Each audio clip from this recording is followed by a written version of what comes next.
Pemerintah Kabupaten Aceh Timur masih kesulitan menembus wilayah terisolir lantaran minim alat berat. Sementara itu ribuan orang di Biren harus andalkan perahu untuk seberangi sungai lantaran terputusnya jembatan jalan lintas nasional.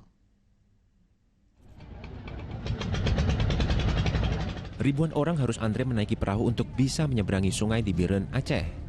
Ya, perahu kini diandalkan lantaran jembatan Kutablang yang menjadi akses nasional terputus dampak dari banjir besar yang menerjang wilayah tersebut.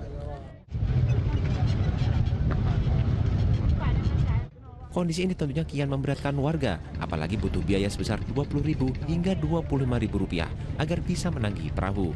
Pagi orang sudah antrian untuk menyeberang ke sebelah barat dari pagi sampai sekarang padat. Tak hanya mengganggu akses warga, dampak dari terputusnya jalan dan jembatan mulai mengganggu pasokan bahan bakar minyak atau BBM di Biren, Aceh. Hingga kini hanya SPBU Rilet yang mendapat pasokan BBM dari Pertamina karena akses yang bisa dilintasi. Alhasil antrian panjang ribuan warga pun tak terhindarkan sejak pagi hari. Tak hanya akses jalan, hingga kini komunikasi juga masih lumpuh. Di Aceh Timur misalnya, sejumlah wilayah bahkan masih terisolir. Kapasitas penanganan darurat bencana yang terbatas, pemerintah kabupaten pun mengaku kewalahan.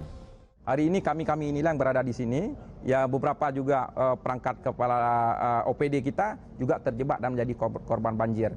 Untuk komunikasi tidak bisa sama sekali, total tidak bisa. Untuk mengakses ke sana juga tidak bisa. Jadi salah satu kita akan menurunkan bantuan melalui helikopter. Kami sangat kewalahan sebagai pemerintah di daerah untuk menangani ini. Tanpa bantuan pemerintah pusat, tanpa bantuan pemerintah provinsi, kita tidak bisa mengatasi ini. Pemerintah pusat siap mendukung seluruh daerah terdampak bencana tanpa kecuali. Pemerintah pusat mau dia mengatakan mampu, mau dia katakan nyerah, nggak mampu, pasti tetap akan bekerja, membantu. Dan itu sudah sejak hari pertama. Yang kita anggap mampu pun kita bantu. Apalagi yang mengatakan sudah nggak mampu. Dan memang kita melihat wajar dia mengatakan nggak mampu. Karena daerah yang tersulit, dia dari mana mau dapat makanan. Pemerintah pastikan terus berupaya melakukan percepatan penanganan, termasuk memobilisasi alat berat dan suplai kebutuhan logistik masyarakat. Tim Liputan melaporkan.